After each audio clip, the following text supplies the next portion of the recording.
हर हर महादेव। प्रिय दर्शकों, इंसान की अच्छाई पर सब खामोश रहते हैं। इंसान की अच्छाई पर सब खामोश रहते हैं। चर्चा अगर बुराई की हो तो गूंगे भी बोल पड़ते हैं। और जो बुराई करने वाले लोग हैं ना, इनसे दूर रहने का समय आ गया है वृषभ राशि वालों का। बात वृषभ राशि की होगी और बात 16 अगस्त से लेकर के 16 सितंबर के बीच में क्या कुछ होने वाला है, इसी विषय पर चर्चा करने जा रहा हूं। और ये जो वीडियो है, नक्षत्र आधारित ज्योतिष गणना के अनुरूप बन रहा है। अब आपकी कुंडली के हिसाब से वृषभ राशि के जो स्वामी हैं वो शुक्र हैं।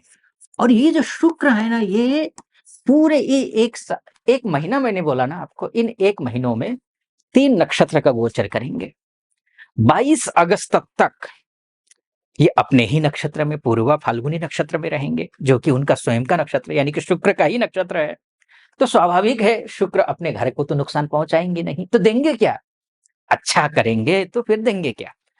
देंगे ये आपको सुख, देंगे समृद्धि, देंगे वैभव, देंगे ये अकूत संपदा, ऋण से मुक्ति करवाएंगे, शत्रुओं से बचाएंगे, शत्रु मित्र बनेंगे। घर लेने की सोच रहे हैं, गाड़ी लेने की सोच रहे हैं, प्रॉपर्टी इत्यादि लेने की सोच रहे हैं, या फिर कोई लग्जरी चीजें खरीदने की सोच रहे हैं, तो उसमें ये सफलता देंगे। मन प्रसन्न रहेगा। विपरीत लिंगी व्यक्ति से सहयोग मिलेगा।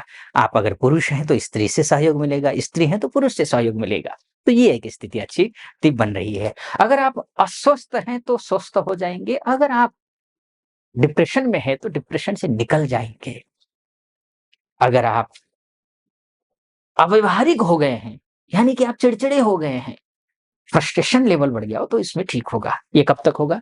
22 अगस्त तक। 22 अगस्त के बाद शुक्र सूर्य के नक्षत्र में आएंगे, जो कि 2 सितंबर तक रहेंगे। सूर्य क्या है आपके?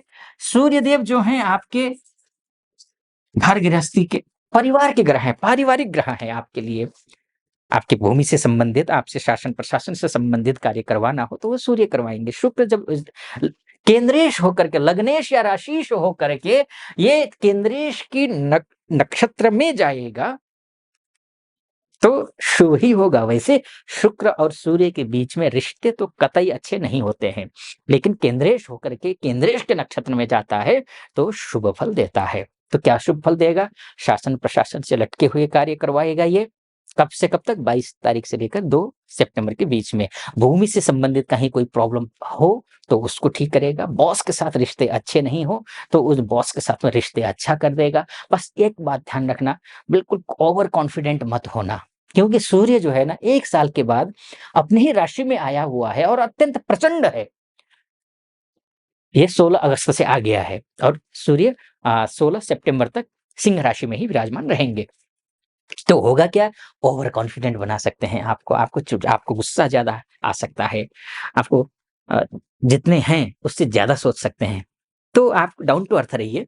इतना आपको करना जरूरी है। अगर ये कर लेते हैं तो हर क्षेत्र में आपको सफलता मिलेगी। रुके हुए काम बनेंगे, बिजनेस अच्छा होगा, इंटरव्यू बहुत अच्छे से क्लियर कर लेंगे। प्रमोशन इत्यादि की सोच रहे हैं, कहीं सुगबुगाहट है पीठ पीछे, तो वो सुगबुगाहट हकीकत में बदल जाएगी, यानी कि प्रमोशन हो जाएगा। इसके साथ में सूर्य से तुम्हें पिताजी के साथ रिश्ते अच्छे हो जाएंगे। ये सब कुछ होगा आपका, ये ठीक है। सूर्य के अपनी राशि में, सिंह राशि में आने से भी, और इसके साथ साथ में शुक्र के सूर्य के नक्षत्र में आने से भी, ये दोनों तरीके से होगा। वैसे तो राशि के हिसाब से, यानी कि कौन सी राशि कौन सा ग्रह किस राशि में गोचर कर रहा है और उसका क्या फल होगा, इसका तो मैं एक और मेरा यूट्यूब चैनल है उसमें फलादेश करता हूँ।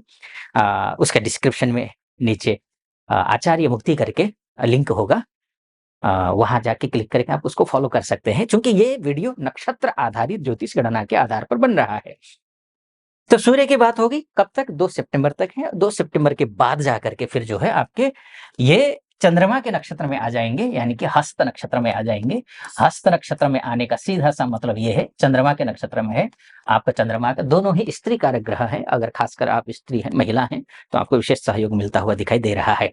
तो ये एक अच्छी स्थिति, क्योंकि चंद्रमा का कोई दुश्मन ग्रह नहीं है, बल्कि सूर्य का तो शुक्र दुश्मन है, शत्रु है माना जाता है। भारतीय ज्योतिष में, वैदिक ज्योतिष में। लेकिन शुक्र चंद्रमा का कोई दुश्मन नहीं है, तो चंद्रमा के और शुक्र के बीच में रिश्ते ठीक-ठाक रहेंगे। वैसे शुक्र जरूर चंद्रमा को ठीक नहीं मानता है, शत्रु मानता है। चलिए, फिर भी ठीक है। ये अगर कहीं कोई भाई-बहनों से अगर कहीं विवाद चल रहा हो, तो बहनों से जो विवाद है, पैतृक संपत्ति को लेकर के हो या फिर अन्य किसी प्रकार से हो, तो वो विवाद सुलझ जाएगा, ये होगा। आगे बढ़ूँ, इससे पहले एक निवेदन करना चाहूँगा। यहाँ तक पहुँच गए हैं, तो आप सटीक लग रहा हो विश्लेषण मेरा, तो चैनल को सब्सक्राइब कर दीजिएगा, चैनल को लाइक कर दीजिएगा, चैनल को सब्सक्राइब, वीडियो को लाइक और कमेंट बॉक्स में जाकर हर हर महादेव ज़रूर लिख दीजिएगा, क्योंकि सावन का महीना है, महादेव का भक्त हूँ, कृपा आप पर भी महादेव की बनी रहे, ऐसी मेरी कामना। आप लिख दीजिएगा, सटीक लग रहा हो तो। चलिए, मैं आगे बढ़ता हूँ अब बात कर लेता हूँ, आपकी नौकरी की भी बात होगी। देखिए, नौकरी और व्यवसाय को मैंने इसमें इंक्लूड करने की कोशिश की, लेकिन आपकी कुंडली के हिसाब से व्यवसाय को देखने वाला एक अलग से ग्रह है, वो है मंगल। ये मंगल जो है आपके व्यवसाय को भी देखता है, ये मंगल आपके पर्सनल लाइफ को, वैवाहिक जीवन को भी देखता है, पार्टनरशिप को भी देखता है ये मंगल, छोटी-मोटी यात्राओं को भी देखता है ये मंगल। तो अब ऐसी स्थिति में मंगल जो है 2 नक्षत्र में गोचर करेंगे। 6 सितंबर तक तो ये मंगल अपने ही नक्षत्र में रहेंगे। कौन से नक्षत्र में? मृगशिरा नक्षत्र में। मृगशिरा नक्षत्र उसी का नक्षत्र है, मंगल का ही नक्षत्र है। तो होगा क्या-क्या? अगर आप विदेश में रहते हैं तो फिर तो खुश हो जाइए। आपके विदेश में रहने वाले लोगों के लिए तो मंगल का अपने नक्षत्र में जाना अत्यंत शुभ है। मान के बल्ले-बल्ले है, मान के चलिए। आपके सारे काम, चाहे आपका ग्रीन कार्ड का काम हो, पीआर का काम हो, नौकरी को लेकर को, फाइनेंस को लेकर को, बिज़नेस को लेकर के हो, वीज़ा को लेकर कोई भी समस्या चल रही हो, वो समस्या का समाधान निकलेगा। एक तो ये है।